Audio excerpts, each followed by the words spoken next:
नमस्कार दोस्तों। देखिए मित्रों, आज हम माध्यमिक शिक्षा बोर्ड की जो 10वीं क्लास की पुस्तक है सामाजिक विज्ञान की, उसमें ज्योग्राफी का ये चैप्टर नंबर 4 है, विनिर्माण उद्योग। और इसके बारे में आज हम पढ़ने वाले हैं। बहुत महत्वपूर्ण चैप्टर है। इसके बाद में 2 चैप्टर आपके और बचेंगे और 10th क्लास की आपकी ज्योग्राफी कंप्लीट हो जाएगी। उसके बाद हम स्टार्ट करेंगे पॉलिटी। तो इसके साथ ही देखिए, जो लास्ट चैप्टर हमने पढ़ा था किससे संबंधित था? खनिज से संबंधित। तो आपको उसमें से एक क्वेश्चन का जवाब देना है कि राजस्थान में जो नाथरा की पाल है वो किस खनिज के लिए प्रसिद्ध है। क्वेश्चन फिर से सुनिएगा, जो कि राजस्थान के खनिज से संबंधित है कि नाथरा की पाल ये किस खनिज के लिए प्रसिद्ध है। तो आपको ये कमेंट करके बताना है। और उसमें एक ध्यान देने वाला पॉइंट और था,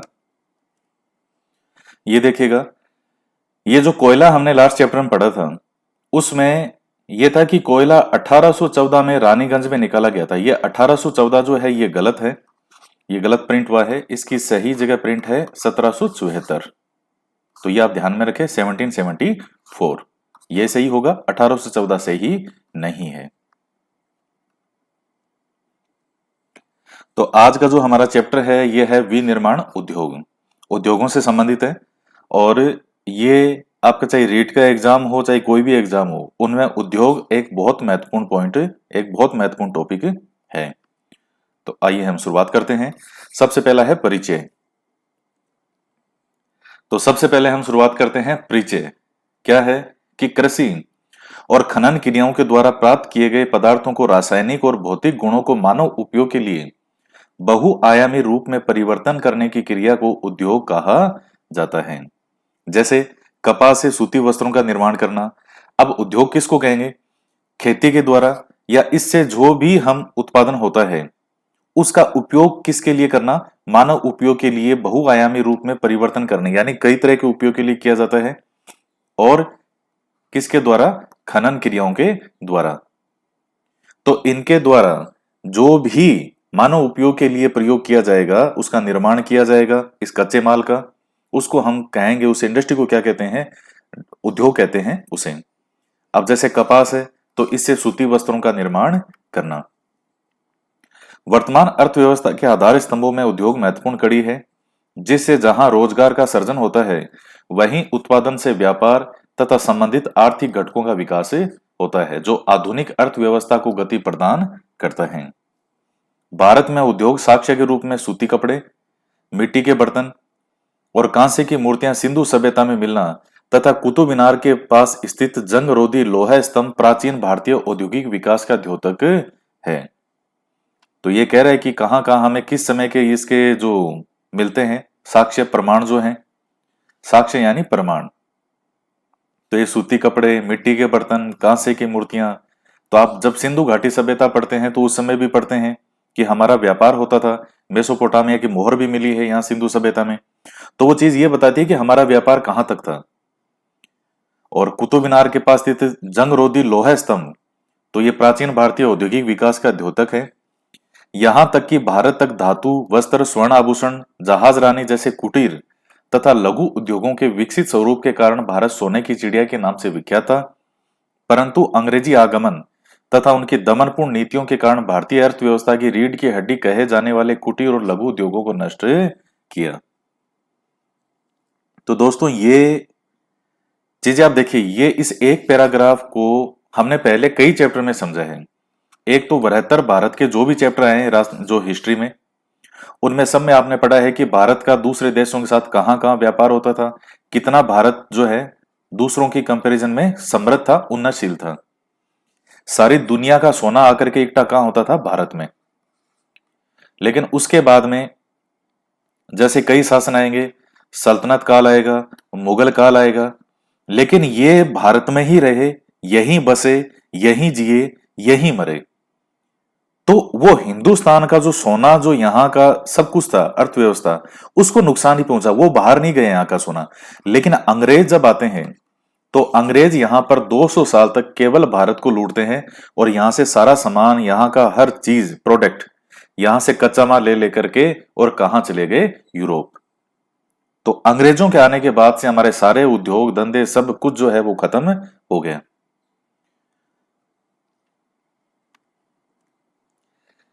इसके बाद में देखिएगा, भारत में आधुनिक उद्योगों को आरंभ। 1845 में सूती वस्त्र के मुंबई में और 1855 में जूट उद्योग की स्थापना से भारत में आधुनिक उद्योगों का आरंभ हुआ। तो ये हो गया पॉइंट क्या, कि 1845 में सूती, ये आधुनिक उद्योगों की हम बात कर रहे हैं। तो 1845 में सूती वस्त्र के मुंबई में और 1855 में जूट उद्योग की स्थापना से भारत में आधुनिक उद्योगों का प्रारंभ होता है। प्रथम विश्व युद्ध तक केवल इन्हीं उद्योगों का विकास हुआ, सूती वस्त्रों का और जूट उद्योग का। स्वतंत्रता प्राप्ति के बाद 1948 में प्रथम औद्योगिक नीति को जारी किया गया, जिसमें प्रादेशिक असंतुलन को कम करते हुए नए रोजगारपरक कृषि व निर्यात आधारित उद्योगों के विकास पर बल दिया गया। साथ ही धन, कच्चे माल तथा तकनीक की कमी को दूर करके उत्तम श्रेणी व कम लागत उत्पादों का निर्माण करना। तो ये जो 1948 में प्रथम औद्योगिक नीति जारी की गई, तो आपके कई तरह के क्वेश्चन बन गए इसमें, कि जो आधुनिक उद्योगों का आरंभ है मुंबई में होता है सूती वस्त्रों का 1845 से, जूट उद्योग का होता है 1855 से। प्रथम औद्योगिक नीति कब जारी की गई? 1948 में। योजना आयोग के माध्यम से विकास का मार्ग प्रस्तुत किया गया।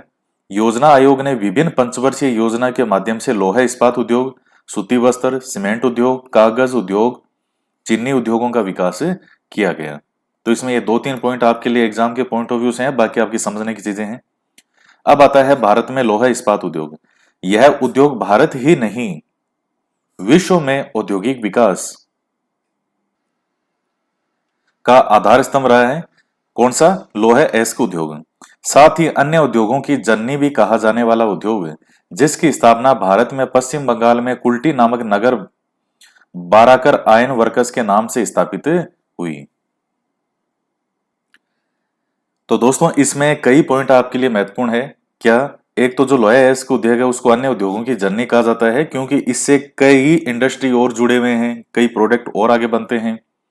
बेसिक है ये। और इसके जिसकी स्थापना भारत में पश्चिम बंगाल में कुल्टी नामक नगर बाराकर आयन वर्कर्स के नाम से स्थापित हुई। परंतु वास्तविक शुरुआत जमशेदजी टाटा ने 1907 में सांची में Tata iron and steel company के नाम से स्थापित की। कब? 1907। बाद में 1909 में आसनसोल के निकट हीरापुर में भारतीय लोहा इस्पात कंपनी से खोला गया। सन 1936 में कुल्टी व हीरापुर के दोनों कारखानों को मिलाकर Indian iron and steel company में मिला दिए गए। सन 1937 में बर्नपुर में स्टील कॉर्पोरेशन ऑफ बंगाल की स्थापना की गई और 1953 में इसे इसको में मिला दिया गया। इस प्रकार से लोहा इस्पात उद्योग की शुरुआत 20वीं सदी में होती है।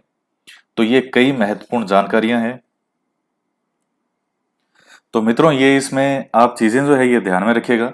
एक तो अन्य उद्योगों की जननी किसको कहते हैं? तो लोहा इस्पात जो है ये उद्योग। और पश्चिम बंगाल में कुल्टी, ये कुल्टी नामक नगर स्थान है कहाँ? ये कुल्टी पड़ता है वेस्ट बंगाल में। जो आसनसोल है, देखिए आसनसोल नाम भी बार बार इसमें आ रहा है, आसनसोल भी वेस्ट बंगाल की ही एक सिटी है। तो उस सिटी का ही ये एक स्थान है कुल्टी, नगर पालिका वगैरह कुछ ऐसा है कुल्टी का। और इसके बाद में जो है ये जमशेदजी टाटा है, जमशेदपुर है जिनके नाम से, ने 1907 में सांकची में। तो सांकची कहां पर है? अब ये आप कहेगा कि साहब इन्होंने जमशेदजी टाटा ने कहा ये सांकची के अंदर ये स्थापित की थी Tata iron and steel company. तो सांकची मित्रों वर्तमान में पड़ता है झारखंड में, ये आप ध्यान में रखिएगा। जमशेदपुर जो है, जो कि इनके द्वारा स्थापित था जमशेदपुर शहर, वो भी झारखंड के अंदर ही स्थित है। तो ये सांकची, जमशेदपुर, ये सब जो है ये चीजें कहां पर है? झारखंड में। और ये आसनसोल जो स्थान है, आसनसोल कहाँ है? वेस्ट बंगाल। और इसी पश्चिम बंगाल की सिटी है एक कुल्टी। तो ये एक स्थान है छोटा सा। बाकी 1936 में कुल्टी और हीरापुर के दोनों कारखानों को मिलाकर Indian iron and steel company मिला दिए गए।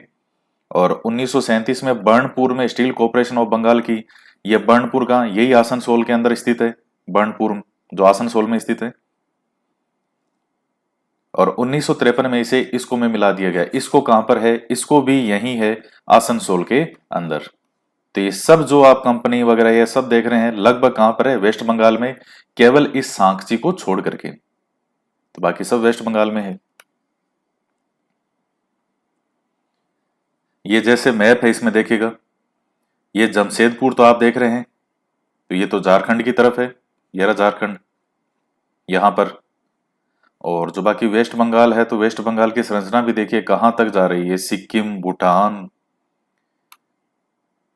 तो ये पूरा जो आपके सामने रेड रेड बना हुआ है, ये पूरा वेस्ट बंगाल है। तो अधिकतर जो कंपनियां हैं वो इसी वेस्ट बंगाल के अंदर स्थापित हुई, और जो जमशेदजी टाटा हैं उनके द्वारा जमशेदपुर में जो सांची स्थान आपने पढ़ा वो यहां पर है।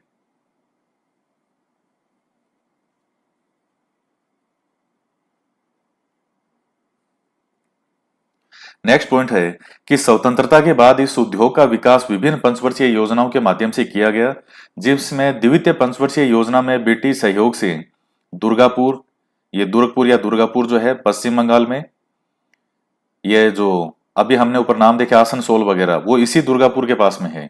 जर्मनी के सहयोग से राउरकेला यानी उड़ीसा में, और रूस के सहयोग से भिलाई छत्तीसगढ़ में कारखाने स्थापित किए गए। और ये जो आपने अभी पॉइंट पढ़ा ये इतना महत्वपूर्ण है कि चाहे एसएससी का एग्जाम हो और चाहे आरपीएससी का एग्जाम हो, सब में ये चीज पूछी जाती है कि या तो किसके सहयोग से, या तो ये पूछा जाएगा और कहाँ कहाँ स्थापित। तो दुर्गपुर कहाँ पर है, पश्चिम बंगाल में, यहां स्थापित किया गया जो उद्योगों विकास पंचवर्षीय योजना के माध्यम से, और जर्मनी के सहयोग से राउरकेला उड़ीसा में, और रूस के सहयोग से भिलाई छत्तीसगढ़, इन स्थानों में कारखाने स्थापित किए गए। आरंभ में इनकी क्षमता 10 लाख टन थी तथा बाद में इनकी क्षमता बढ़ाकर 16 लाख टन कर दी गई। चौथी पंचवर्षीय योजना में बोकारो झारखंड में उद्योग स्थापित किया जो कि एशिया का सबसे बड़ा है। 1973 में इस उद्योग में गुणात्मक वृद्धि करने के उद्देश्य से स्टील अथॉरिटी ऑफ इंडिया अर्थात सेल की स्थापना की गई, जो देश के सार्वजनिक क्षेत्र के सभी कारखानों का प्रशासनिक कार्य करता है। इसमें 3 और कारखाने विशाखापट्टनम आंध्र प्रदेश में, सेलम तमिलनाडु और विजयनगर कर्नाटक को शामिल किया गया है। आपसे एग्जाम में देखिए ज्यादातर वो क्या पूछता है, तो आपसे वो स्थान पूछता है कि कौन सा कहां पर है, जैसे कारखाने कहां कहां स्थापित किए गए, तो विजयनगर कहां पर है, कर्नाटक में है, सेलम कहां पर है, तो ये आपका आ जाएगा तमिलनाडु में है।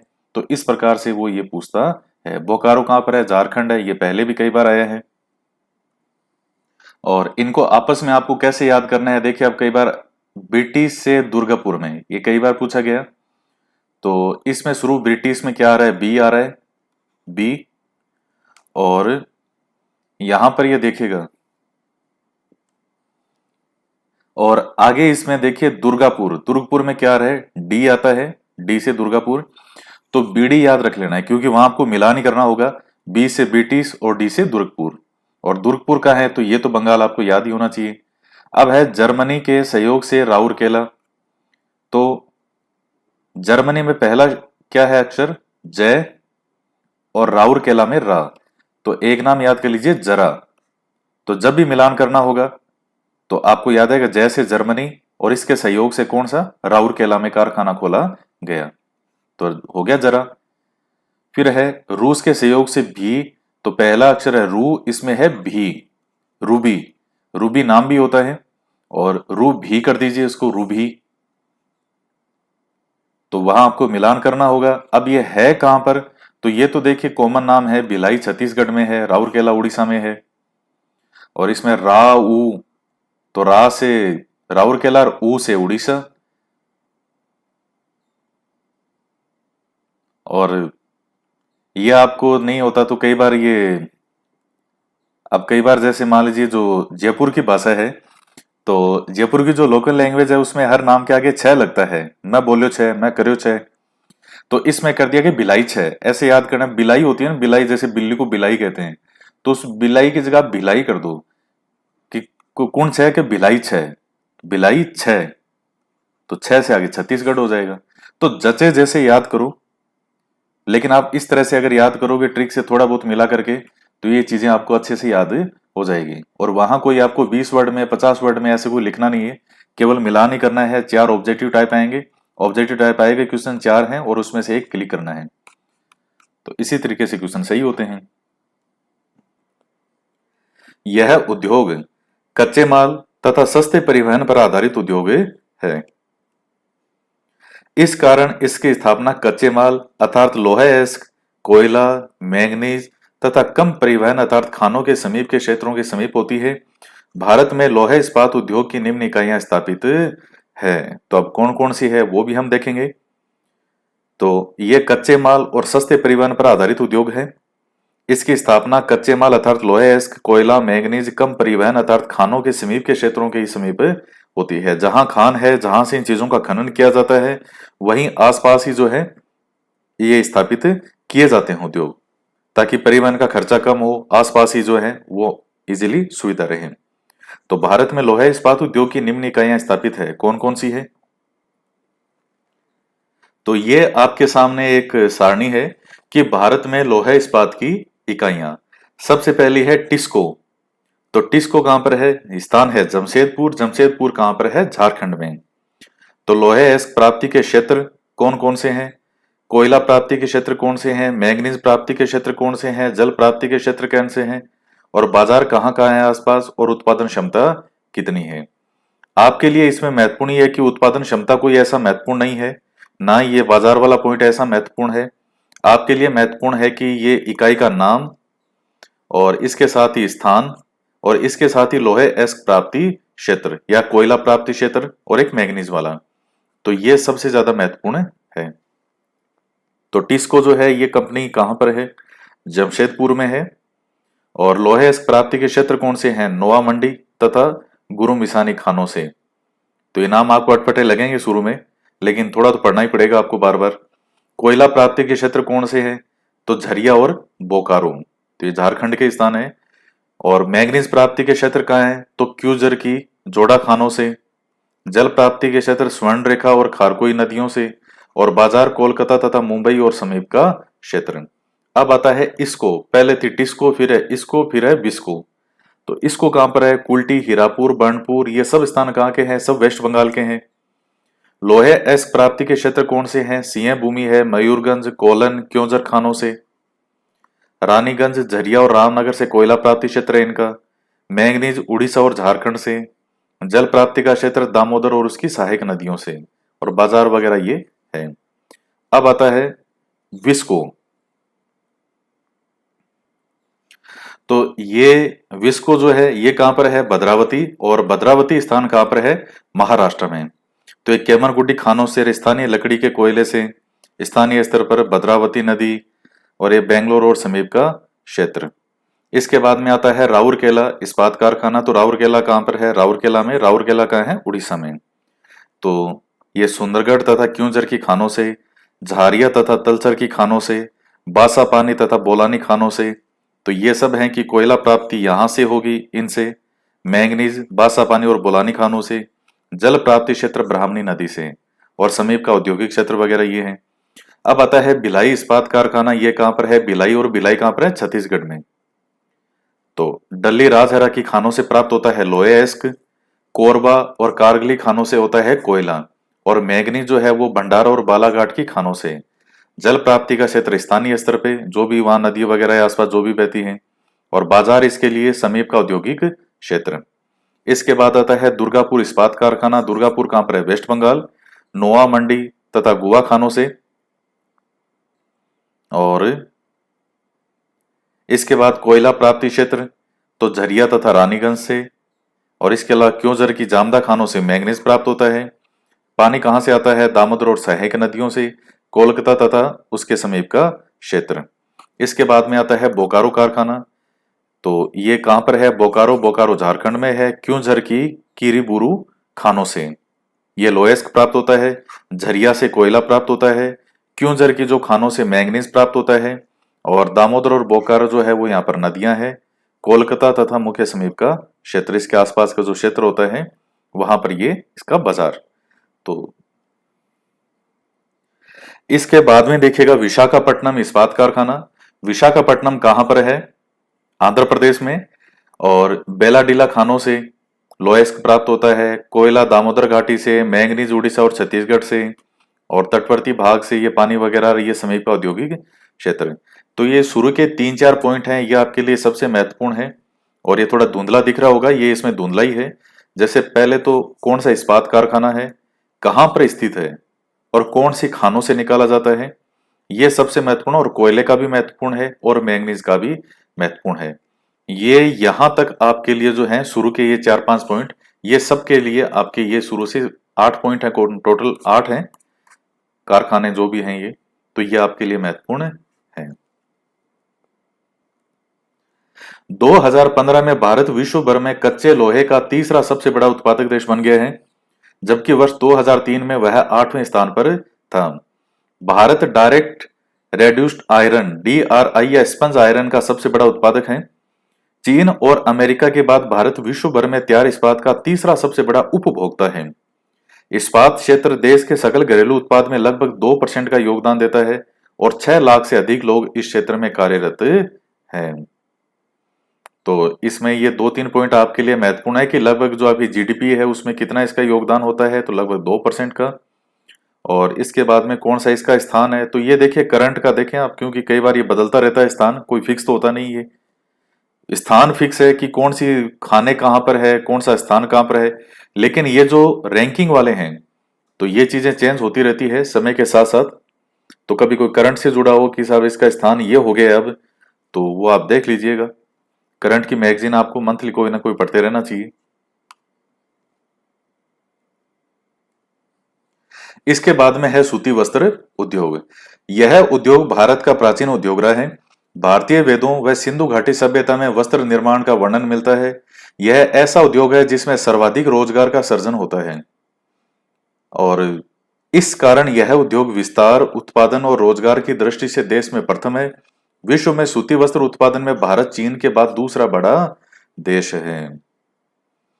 तो दोस्तों इसमें रोजगार खूब मिलता है। आप देखिएगा आपके आसपास के गांव से कहीं भी कोई व्यक्ति जाता होगा, जैसे आप अगर गांव से संबंधित हैं तो आपके आसपास के लोग आप देखिएगा कहाँ जाएंगे, तो कहीं ना कहीं कोई फैक्ट्री होगी, जैसे कहीं कभी सूरत में फैक्ट्री होगी, कभी जाएंगे कोलकाता, कभी मुंबई, बंबई। तो वहां किस में काम करेंगे कि साहब कौन सी दुकान है, कपड़े की दुकान है ज्यादातर जो मैंने देखा है। तो इसमें रोजगार खूब मिलता है क्योंकि उत्पादन भी बड़े स्तर पर है। भारत में आधुनिक स्वरूप का पहला कारखाना 1818 में कलकत्ता के फोर्ट ग्लास्टर में खोला गया, किंतु यह प्रयास विफल रहा। 1854 में पहली भारतीय सूती वस्त्र मिल जो है मुंबई में कवासी डाबर के द्वारा स्थापित की गई, जिसे 1856 में उत्पादन शुरू किया। 1861 तक भारत में 12 मिलें खुल चुकी थी। 1947 तक भारत में 417 मिलें थी, जिसमें 3 लाख श्रमिक कार्य कर रहे थे। वर्तमान में इन मिलों की संख्या लगभग 2000 से अधिक है, जिसमें 40 लाख लोगों को प्रत्यक्ष रूप से रोजगार मिला हुआ है। यह उद्योग के सकल घरेलू उत्पाद का 14% भाग प्रदान करता है। लोहे इस्पात वाला है उसका लगभग 2% योगदान है जीडीपी में, जबकि जो सूती वस्त्र उद्योग है इसका लगभग 14% योगदान है। तो इस पैराग्राफ में आपके लिए सब कुछ महत्वपूर्ण है कि आधुनिक स्वरूप का पहला कारखाना 1818 में कोलकाता में, उसके बाद 1854 में पहली भारतीय सूती वस्त्र मिल जो है ये मुंबई में कवासी डाबर के द्वारा स्थापित की गई, और ये तो पहला प्रयास था, ये विफल हो गया था जो 1818 वाला। फिर 1856 में उत्पादन, 61 तक, फिर 47 में, और कितना परसेंट योगदान है, लगभग 14%। तो भारत में इस उद्योग का स्थानीयकरण कपास उत्पादक क्षेत्रों, सस्ते परिवहन, श्रम व नम जलवायु वाले भागों में हुआ है। इस दृष्टि से निम्न राज्य में विकास हुआ है। तो कौन कौन से हैं वो क्षेत्र, तो सबसे पहले बात करते हैं हम महाराष्ट्र की। सूती वस्त्र उत्पादन में प्रथम राज्य है महाराष्ट्र, यहां 112 मिल है। ये दोस्तों एक मैप है कि जो स्टील प्लांट है, ये स्टील इंडस्ट्रीज ये कहां कहां है, तो इसमें ये देख लीजिएगा। ये बोकारो, ये जमशेदपुर, ये सब स्थान आपको झारखंड में है। ये दुर्गपुर वगैरह है, ये इसको, और ये सब वेस्ट बंगाल में है। यहाँ पे राउरकेला ये उड़ीसा में है, और ये सैल जो है ये दिल्ली में, और इधर मुंबई के अंदर है। महाराष्ट्र में कौन सा है, चंद्रपुर, तो ये यहाँ पर है। और भिलाई कहाँ पर है, छत्तीसगढ़ में। सेलम है तमिलनाडु में। एक ये भद्रावती है कर्नाटक में। देखिए ऊपर जो आपको भद्रावती मैंने महाराष्ट्र बताया था, वो दरअसल इस जो ये स्थान है चंद्रपुर, इसी का ही एक जगह इसमें आता है भद्रावती। तो ये नाम की सिमिलरिटी है। दरअसल यहाँ जो है वो अलग है, जो भद्रावती हमने ऊपर पढ़ा वो महाराष्ट्र नहीं है। उसको महाराष्ट्र मैंने ऊपर बोला था, वो महाराष्ट्र नहीं है, वो कर्नाटक है। यहाँ पर इस वाला ये भद्रावती है, और चंद्रपुर के अंदर भी एक भद्रावती है। तो थोड़ा ये नाम की सिमिलरिटी हो गई इसमें। हम जो ऊपर प्लांट देखा इसमें जो स्टील इंडस्ट्री वाला, वो भद्रावती कर्नाटक का है। सेलम आपका हो गया तमिलनाडु, और ये विशाखापट्टनम वगैरह ये आंध्र प्रदेश है ही। तो ये आपके सभी स्थान हैं महत्वपूर्ण। जिसमें सर्वाधिक चौपन मील जो है वो मुंबई में है, जिसे सूती वस्त्र की राजधानी कहा जाता है। ये कई बार आता भी है कि सूती वस्त्र की राजधानी कौन सी कहलाती है, मुंबई। इसके अलावा शोलापुर, अकोला, अमरावती, वर्धा, सतारा, कोल्हापुर, सांगली, जलगांव, नागपुर में मिलें स्थापित है। यहाँ की मिलों में पोफलिन मलमल, साड़ी, धोती, चादर, शूटिंग तथा शर्टिंग का कपड़ा बुना जाता है। यहाँ पर काली मिट्टी का पृष्ठ प्रदेश और समुद्र की नम जलवायु और मुंबई बंदरगाह के कारण इस क्षेत्र में सर्वाधिक विकास हुआ है। यहाँ पर देश का 39% सूती वस्त्र का उत्पादन होता है। तो इसीलिए प्रथम स्थान है। पूरी तरह से एक तरफा उत्पादन होता है कहां पर, महाराष्ट्र के अंदर। इसके बाद में देखिएगा गुजरात, सूती वस्त्र उत्पादन में दूसरा बड़ा राज्य है। यहां 135 मिलें हैं, जिसमें सर्वाधिक 67 मिल अहमदाबाद में है, जिसे पूर्व का बोस्टन कहा जाता है। तो पूर्व का बोस्टन किसे कहते हैं, अहमदाबाद को। इसके अलावा सूरत, बड़ोदरा, भावनगर, पोरबंदर, राजकोट और भरूच में मिलें स्थापित है। यहाँ पर कपास का पृष्ठ प्रदेश, सस्ते श्रमिक पूंजी की उपलब्धता और कांडला बंदरगाह, जो कांडला के नाम से कांडला बंदरगाह के कारण इस क्षेत्र में सर्वाधिक विकास हुआ है। यहाँ पर देश का 35% सूती वस्त्र का उत्पादन होता है। लगभग 40%, आप इसको याद रख लीजिएगा, थोड़ा याद करने में सुविधा रहेगी। लगभग 40% ले गया महाराष्ट्र, और लगभग 35% ले गया गुजरात। तो 75% तो अकेले जो सूती वस्त्रों का उत्पादन महाराष्ट्र और गुजरात करते हैं। इसके बाद में देखिए आता है तमिलनाडु। दक्षिण भारत का सबसे बड़ा सूती वस्त्र उत्पादक राज्य है। यहाँ 205 मिलें हैं, जिसमें सर्वाधिक मिलें हैं वो है कोयम्बटूर में, जिसे सूती वस्त्र के साथ सूती धागों की मिलें भी हैं। इसके अलावा मदुरै, चेन्नई, पेराम्बूर, तिरुचिरापल्ली, रामनाथपुरम में मिलें स्थापित है। यहाँ पर समुद्र की नम जलवायु और चेन्नई बंदरगाह के कारण इस क्षेत्र में सर्वाधिक विकास हुआ है। यहाँ पर देश का 6% सूती वस्त्र उत्पादन होता है। तो दक्षिण भारत का सबसे बड़ा सूती वस्त्र उत्पादक कौन सा है, वो है तमिलनाडु। लगभग कितना परसेंट होता है कुल का, लगभग 6%। फिर आता है मध्य प्रदेश। यहाँ 36 मिलें हैं, जिसमें सर्वाधिक इंदौर, ग्वालियर, उज्जैन, देवास, जबलपुर और रतलाम में स्थापित है।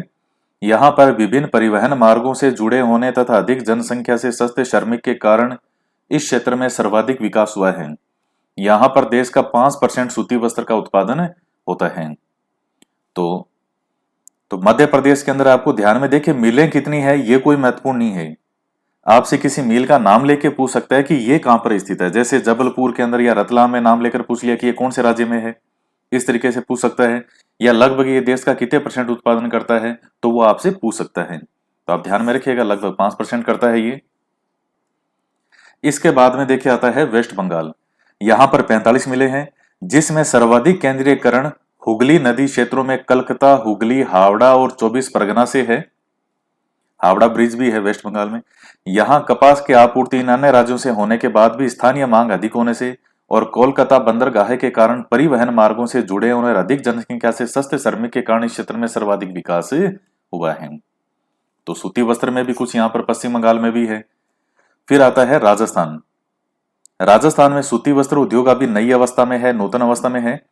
यहां चंबल व भाखड़ा नांगल परियोजनाओं से सस्ती विद्युत तथा हाड़ौती के पठारी सिंचित घगर के मैदान में से कपास के उत्पादन से भीलवाड़ा, उदयपुर, कोटा, गंगानगर, पाली में सूती मिलें स्थापित है। यहां पर नमी बनाए रखने के लिए प्रशीतलकों का प्रयोग किया जाता है, यानी जो ठंडे प्रदेश, जैसे एक प्रकार से फ्रीज कह सकते हो आप। यहां देश का 4% उत्पादन होता है। उत्पादन में केवल शूटिंग और शर्टिंग का कपड़ा बनाया जाता है। तो कितने % उत्पादन होता है, देश का लगभग 4% उत्पादन होता है राजस्थान में। तो इसके साथ में एक दो पॉइंट आपको और ध्यान में रखने हैं कि जो ये भीलवाड़ा है, इसको राजस्थान का मैनचेस्टर कहते हैं। ये देखिए मैनचेस्टर में दरअसल है क्या, इंग्लैंड की एक सिटी है ये, ब्रिटेन का जो है एक नगर है मैनचेस्टर। तो यहाँ पर ये कपड़े की इंडस्ट्री वगैरह ये काफी है इंडस्ट्रियल रूप से। तो उससे तुलना करते हुए कह दिया कि हमने जो राजस्थान का मानचेस्टर है या मैनचेस्टर है, वो किसको कहा जाता है, भीलवाड़ा को कहते हैं।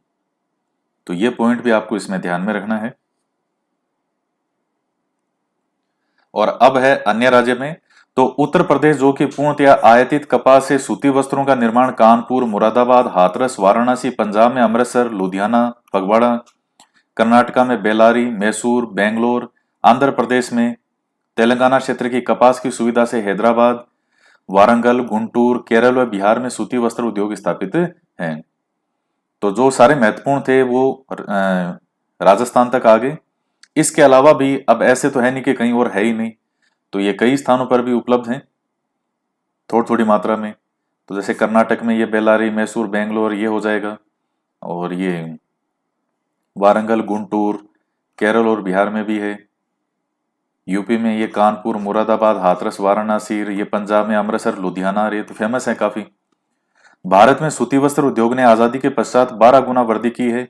जहां 1947 में 351 करोड़ वर्ग मीटर का उत्पादन होता था, वहीं वर्तमान लगभग 6500 करोड़ वर्ग मीटर का उत्पादन हो रहा है।